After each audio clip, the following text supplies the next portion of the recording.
नमस्कार, खबरों की खबर में आपका स्वागत है। मर्यादा पुरुषोत्तम प्रभु श्री राम के जन्मभूमि अयोध्या से बहुत बाल बाल अपनी इज्जत बचा करके निकलने में कामयाब रहे हैं महाराष्ट्र के selected chief minister Uddhav Thackeray. ये बातें तो आपको पता होगी कि उद्धव ठाकरे अयोध्या में थे। उन्होंने क्या क्या बयान दिए, क्या क्या वहाँ पे कार्यक्रम हुआ, किस तरीके से उन्होंने हिंदुत्व की बात की, वो सारी चीज़ें तो मीडिया में आई। लेकिन एक जो सबसे महत्वपूर्ण और इसको कह सकते हैं कि जो इनसाइड स्टोरी जिसे टेलीविजन चैनलों ने छुपा दिया, उसके बारे में मैं आपको बताने जा रहा हूँ। जब मैं ये कह रहा हूँ कि बहुत ही आप ये समझ कि बाल बाल वो अपनी इज्जत बचा करके अयोध्या से निकलने में कामयाब रहे हैं, और उसके लिए उद्धव ठाकरे को यूपी के चीफ मिनिस्टर योगी आदित्यनाथ को धन्यवाद देना चाहिए। क्योंकि योगी आदित्यनाथ ने एक ऐसा काम किया है कि जनरली योगी जी से उस तरह की उम्मीद नहीं की जा सकती है, लेकिन आउट ऑफ द वे जाकर के उन्होंने बाला साहब ठाकरे की पार्टी के प्रमुख की इज्जत बचाई है। और नहीं तो एक ऐसा बवाल अयोध्या के अंदर में मचता जिसके बारे में आपको हंसी भी आती, हैरानी भी होती, और आपको लगता कि कैसे एक हिंदुत्व पार्टी खुद को हिंदुत्व का एक बहुत बड़ा प्रतीक, बहुत बड़ा नेता बताने वाला शख्स किस तरीके से हिंदू साधु संतों के ही गुस्से का शिकार हो गया।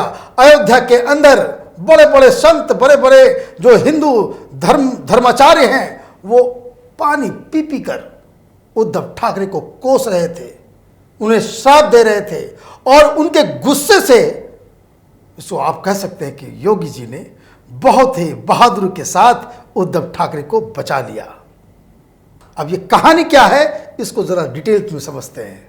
दरअसल उद्धव ठाकरे अयोध्या जाएंगे, ये एक ऊहापोह की स्थिति चुनाव के बाद से ही बनी हुई थी। सरकार बनी, वो कांग्रेस पार्टी, समाजवादी पार्टी और एनसीपी के साथ हाथ मिलाकर के उन्होंने सरकार बना लिया।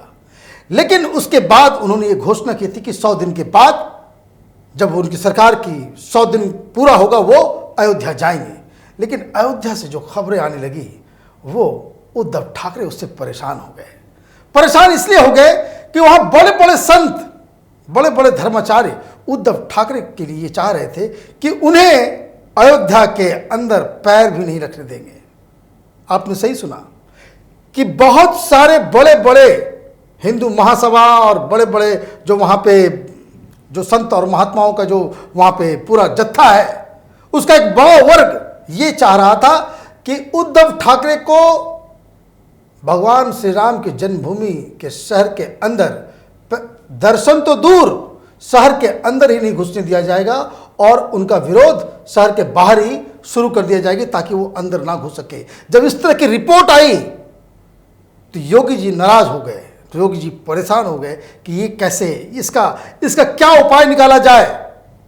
आपको याद होगा, ये तस्वीर को देखिए, ये तस्वीर संजय राउत और योगी जी की है।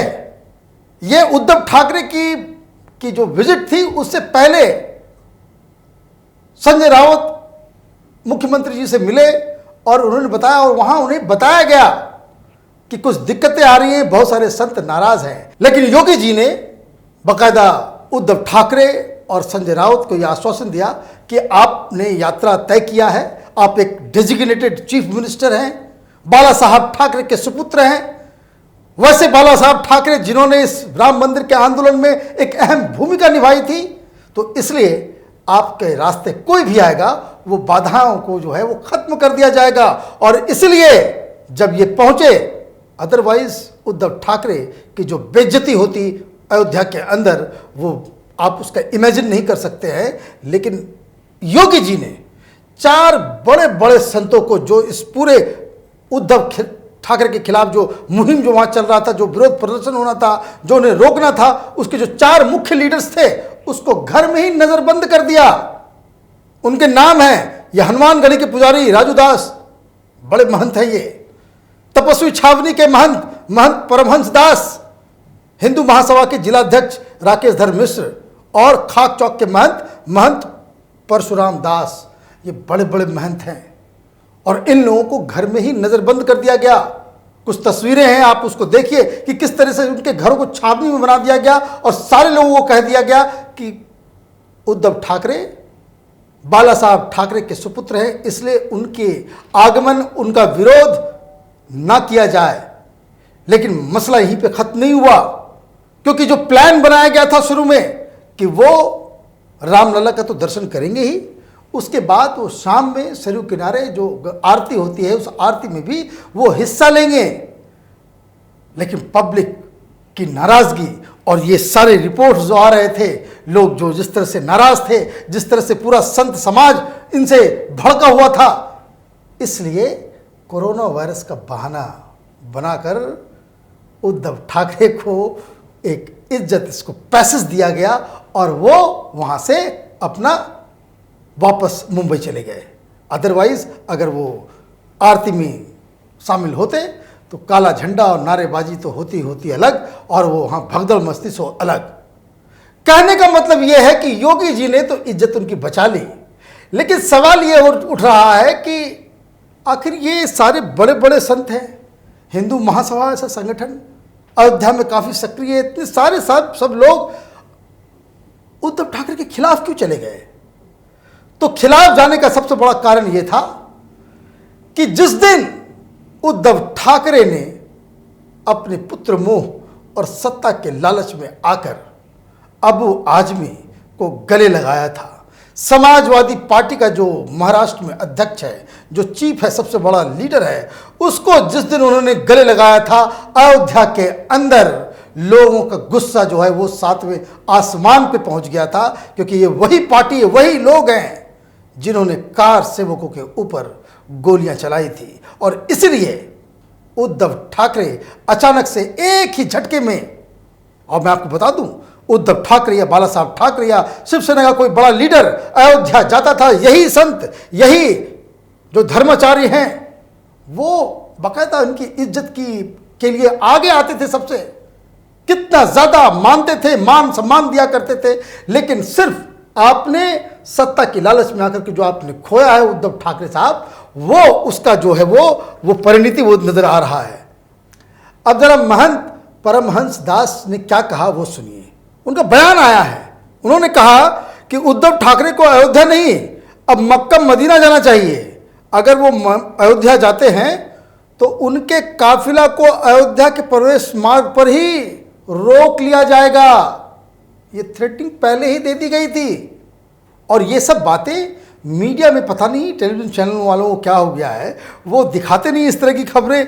और उन्होंने कहा कि शिवसेना ने हिंदुओं को ठगा है, क्योंकि वो उन लोगों के साथ उद्धव ठाकरे ने हाथ मिला लिया है जिन लोगों ने प्रभु श्री राम के एग्जिस्टेंस के ऊपर ही सवाल उठाया था, जिन्होंने कहा था कि राम तो पैदा हुए ही नहीं, राम काल्पनिक हैं। और तो और वो लोग जो अयोध्या में प्रभु श्री राम जन्मे हैं, उसकी सबूत, उसका साक्ष्य कोर्ट में मांग रहे थे, और जो लगातार इस बात के लिए लड़ रहे थे मुसलमानों के साथ कि किसी भी तरीके से अयोध्या में राम मंदिर ना बने। और उसके साथ जब आप हाथ मिला लेते हो तो किस मुंह से आप हिंदुत्व की बात करते हो? और यही नाराजगी अयोध्या के अंदर में तमाम, मैं आपको बता दूं कि 4-5 लोग तो मुखर थे, बाकी सारे लोग जो है जो इस पूरे कार्यक्रम से नाराज थे वो मुखर नहीं थे। लेकिन ये एक आम धारणा अयोध्या के अंदर थी। लेकिन फिर भी उद्धव ठाकरे को योगी जी का धन्यवाद देना चाहिए, क्योंकि योगी जी ने न सिर्फ बाला साहब ठाकरे के सुपुत्र होने के नाते उनको इस सारा जो दौरा जो था उसमें एक स्मूथ तरीके से होने दिया, और दूसरा एक जो प्रोटोकॉल एक चीफ मिनिस्टर उनके इलाके में आया है, अयोध्या आया है महाराष्ट्र का, तो वो उन्होंने उस प्रोटोकॉल को बकायदा सर आंखों पे लिया और ये पूरा कार्यक्रम हुआ। अब सवाल ये उठता है कि जब ये तो आ गए, लेकिन इन्होंने वहां क्या कहा? उन्होंने कहा कि हमने बीजेपी से हाथ छोड़ा है, लेकिन हिंदुत्व का साथ नहीं छोड़ा है। अब ये पॉलिटिकल बातें वहां पे अगर वो नहीं करते तो बेहतर होता। वो इसलिए क्योंकि लोग भी इतनी बेवकूफ़ नहीं कि जो नहीं जानते कि आप किस तरह के हिंदुत्व को अब आप फॉलो करने लगे हैं। महाराष्ट्र के अंदर में जो कांग्रेस पार्टी ये पैम्पलेट निकालती है, अपने ऑफिशियल दस्तावेज में ये लिखती है कि सावरकर एक समलैंगिक थे, उनके साथ आप बैठ के सरकार बना रहे हैं।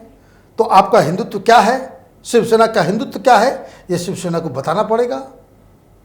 आप उन लोगों के साथ सरकार में हो जो लगातार कैबिनेट में फैसला हुआ नहीं, लेकिन आपके ही मंत्री विधान परिषद के अंदर ये घोषणा कर देते हैं कि मुसलमानों को 5% एजुकेशन में और फिर सेकेंड फेज में उसको नौकरी में, प्राइवेट और सरकारी दोनों नौकरी में रिजर्वेशन दिया जाएगा। तो ये किस तरह का हिंदुत्व है, ये भी उद्धव ठाकरे को बताना चाहिए। उद्धव ठाकरे को ये भी बताना चाहिए कि ये जो सारा देश के अंदर मुहिम चल रहा है, जिसको लीड कांग्रेस पार्टी और एनसीपी और समाजवादी पार्टी के लोग कर रहे हैं, जो अफगानिस्तान, पाकिस्तान और बांग्लादेश के हिंदुओं को हिंदुस्तान में नागरिक बनने से रोका जा रहा है, तो हिंदुओं के ऊपर इस तरह का अत्याचार करने वाली पार्टियों के साथ सरकार में अगर आप हैं तो आपका हिंदुत्व किस तरीके का है, ये भी आपको बताना चाहिए। तो उद्धव ठाकरे ऐसा लग रहा है कि वो अब तक कंफ्यूज हो चुके हैं, उनको समझ में नहीं आ रहा है कि शिवसेना सत्ता में रहने के लिए कितनी दूर तक कॉम्प्रोमाइज कर सकती है, इसका लिमिट वो अब तक तय नहीं कर पाए हैं। हालांकि हकीकत क्या है, हकीकत ये है कि शिवसेना और समाजवादी पार्टी, लालू यादव की party, NCP, Congress, CPM, CPI, उसमें और शिवसेना में अब कोई फर्क नहीं है।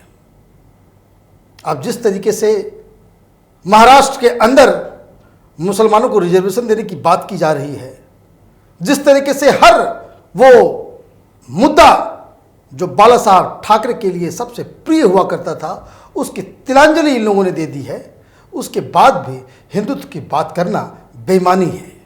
अयोध्या से उद्धव ठाकरे मुख्यमंत्री योगी की वजह से अपनी इज्जत बचा करके वापस महाराष्ट्र तो आ गए, लेकिन उनकी जो राजनीति है, जो झूठ और फरेब की जो पॉलिटिक्स है, वो दुनिया अच्छी तरीके से समझ रही है और देख भी रही है। हमारी नज़र महाराष्ट्र में चल रहे गतिविधियों पे बनी रहेगी। आप देखते रहिए कैपिटल टीवी। हमारे वीडियोस को लाइक कीजिए, शेयर कीजिए और हमारे चैनल को सब्सक्राइब कीजिए। धन्यवाद।